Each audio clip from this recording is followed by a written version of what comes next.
First story is titled, Am I the a-hole for not trying to reunite my daughters? I have two daughters, Kay, 26, and Layla, 22. As a single mom, I tried my best for both of them. But Layla, while I love her, makes it very hard to do so at times. She's always been attention-seeking, stubborn, and jealous. We did family therapy and individual therapy for years after her dad passed away when she was 9, but something snapped in her. Am I the a-hole part? When Kay was 22, Layla 18 at the time, she had a boyfriend, Mick, 20. He seemed nice. Unfortunately, Layla needed all of his attention. It was constant. He'd be over at our house on couch watching a movie, with Kay and Layla had to be right there next to him. When they went out, Layla chucked a fit if they didn't invite her. She messaged him constantly. She even went to his soccer games, skipping work at her job when she hadn't seen him in a while, sending him pictures of herself, crying when I would ask her to get out of Kay's bedroom when they wanted to be alone. I tried to put my foot down when Kay complained. I had a talk with Layla about boundaries and managing jealousy and how maybe we should get back to therapy.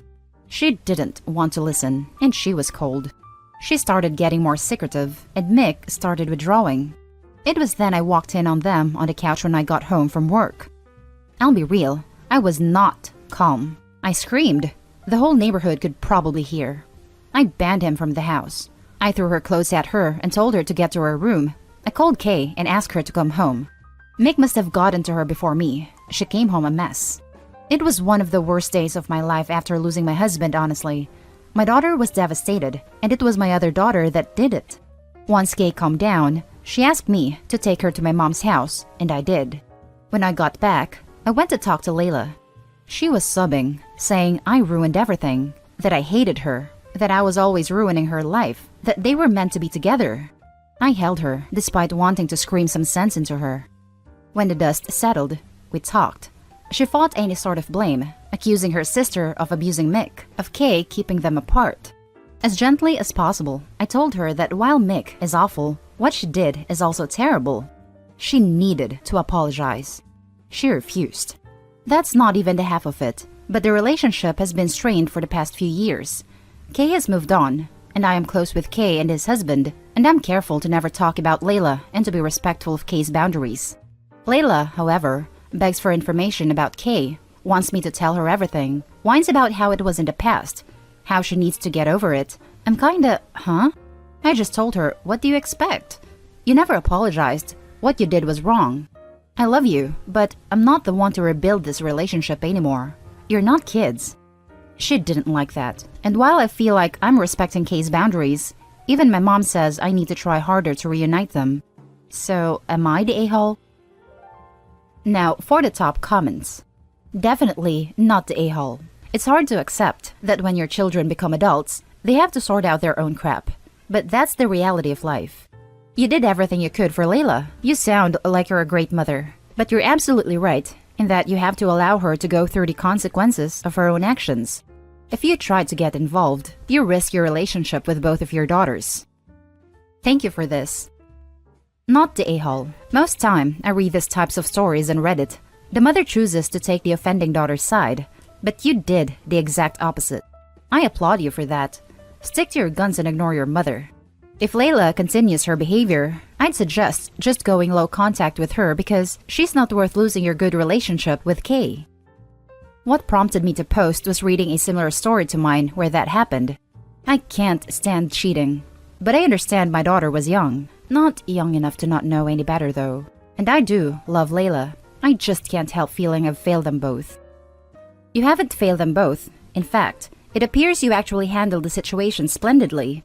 I would keep on the path you're on, let them work it out as adults, and if Layla continues to complain that Kay won't speak to her, I would just respond with, look, Kay gets to create and maintain her own boundaries, and we have to respect that, even if it's not what we want. Not the a-hole. Layla's in denial. She needs more help than you, even as her mother, can give her. Kudos to you for trying so hard to be there for both of them. Please remember to be kind to yourself too. Thank you for this. Now, for the next story. Am I the a-hole for refusing to take the blame for neglecting my 2-year-old niece? I 20. I'm the type who prefer to live in my own world most of the times, unless working or asked to be social, and usually spend my weekends alone in my room with doors and windows closed, headphone overhead, and either watch drama or play games. I live with my parents and sister, 23, who is single mother, for now that is, complicated, of a 2-year-old. I woke up at 1 p.m. on Sunday after binging a series of movies the previous night, cleaned myself, ate something, and went back to my room. At around 4 p.m., my sister stormed into my room and screamed at me. I was confused at first, but then understood that she had left my niece in the house and I was supposed to babysit her. I don't mind babysitting, but I didn't remember her telling me anything about babysitting the previous day.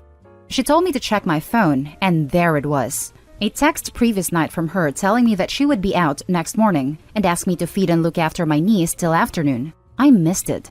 I honestly did not know that a baby was in the house and assumed that nobody was home. My niece had been hungry and must have been crying for a very long time, though I did not hear anything, soiled herself and was rather miserable. My sister kept yelling at me till she got into tears, calling me unreliable, useless, waste of space, and some vulgarities, etc., which might be true, but I don't really care. I responded that she should also be ashamed of herself for leaving her baby to someone as unreliable as me, without even bothering to confirm that I have received her message. She, as the mother and primary caretaker, not me, and if anything, she is the one neglecting her child. My sister cried harder, left my room, and hasn't talked to me since. For the peace of the family, my parents have been urging me to apologize to my sister for being harsh on my words and pushing blame to her. I can apologize if that is what they wanted, but I doubt she would forgive me. I think I was just stating the truth though. Am I the a-hole? Edit for clarity. I do have a job, study and pay, lower than market, rent and do chores too, just that I don't like human interaction in general. So when not required to be social, I prefer to be alone reading, listening to music, watching drama, or gaming. I don't remember hearing my niece crying that day. It could be me, my headphones canceling out her sound, or that when she wasn't crying anymore when I came out. It could also be me being completely oblivious. Can't deny that possibility. There are hundreds of messages on my phone every day, from advertisement to group chats and personal messages. While I do get notifications, I don't tend to check messages that frequently when I'm not working, so my sister's message got lost in there. Yes, I am apathetic, always had been, but I can be social when needed and get along with my peers. No, I am fine, so I don't need professional help, just like how being gay isn't a mental issue that needs to be corrected. No offense, just a comparison. My niece is fine. Now for the top comments. Not the a-hole. She did not have confirmation from you that you would watch her child. Yep, that's the long and short of it. She wanted it to be true, so she ignored the lack of confirmation. Not the a-hole. Not the a-hole. As you said, it is her child. She should have made sure you agreed to it, and not just send a text. I also don't get why she sent a text. You live in the same house. Why didn't she just ask you in person? Exactly. If Opie had agreed, then Opie would be the a-hole. But this is plain carelessness from the mother's side. Not the a-hole. Not the a-hole. Why didn't she give you the child in the morning? She just left the child alone in a room without knowledge that you were awake/aware? That is extremely negligent. Exactly. Why did she just leave the child unattended without making sure you were going to watch her? I wouldn't let a 2-year-old be unsupervised for 5 minutes. Now, for the next story. Am I the a-hole for taking my daughter with me on trips without her sister? I am a writer/journalist with a private helicopter, so I was able to continue traveling/working during COVID. I have shared custody of my 16-year-old daughter. Due to all the lockdowns, I took her with me on some of the more exciting/socially distant places that I was assigned to. I had permission. It was great for her since she was able to get out of the house occasionally. Her mom, my ex-wife, is married and has a stepdaughter that's 15. She had been staying at home through all of the lockdowns and was extremely jealous of my daughter for going on these trips. My ex asked me if I could consider bringing her stepdaughter along when I take my daughter out, but I declined. I don't want to be liable in case something happens, and frankly, I just don't care about her stepdaughter. I want to use these trips to bond with my daughter. Apparently, ex's home is getting difficult, with daughter and her stepsister constantly fighting due to the jealousy. My daughter asked if she could live with me full-time, and I'm more than happy to make that happen, but obviously, ex-wife isn't happy with that arrangement and begged me to just take her stepdaughter on one trip.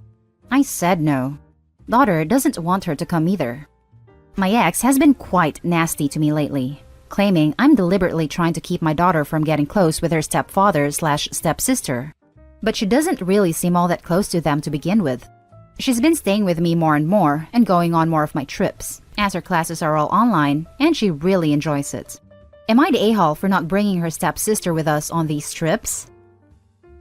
Now, for the top comments. Not the a-hole. It's completely unreasonable for your ex to ask you to assume responsibility for a child she chose to assume responsibility for by marriage. That is so far removed from being your problem. And that's setting aside things like safety and liability. Saying you're preventing the girls from bonding is pure manipulation. I have had step-siblings, and our parents outside of the joint household were never relevant to our relationship in any way. Stick to your guns. Why in the world would it be your responsibility to take her stepdaughter anywhere? You are not a legal guardian. You have no ability to seek medical attention for her. You have no ties with her that would even allow her to travel with you. In short, she's a liability at best. The stepdaughter is their responsibility, not yours. You are most certainly not the a-hole for only taking your child, if for no other reason than for the legality of the whole thing. People take their kids' friends on trips all the time when the world is normal. I think you're overestimating the legal issues. Not the a-hole. Daughter doesn't want her to come either. That's all you need to know. I don't understand why stepdaughter would want to be on a trip where no one wants her to be. Now for the last story. Am I the a-hole for not wanting to meet my biological parents? I, 18 female, was put up for adoption when I was days old, and at the age of 5, I was adopted by a great couple. I have been with them ever since, and they are the best parents I could ever ask for. Recently, my caseworker, who is actually a good friend of my dad's, actually told them how my biological mother had somehow came in contact with her and had showed interest in meeting me. Now, my elder brother and I had a talk about it, and I decided that I didn't want to have any contact with her at present, and my caseworker conveyed a message, which my biological mom understood, and said that if I ever want to have contact with her, I can just ask my dad as she has given them her number. Now, my best friend actually went ahead and did some social media stalking and found my biological mom.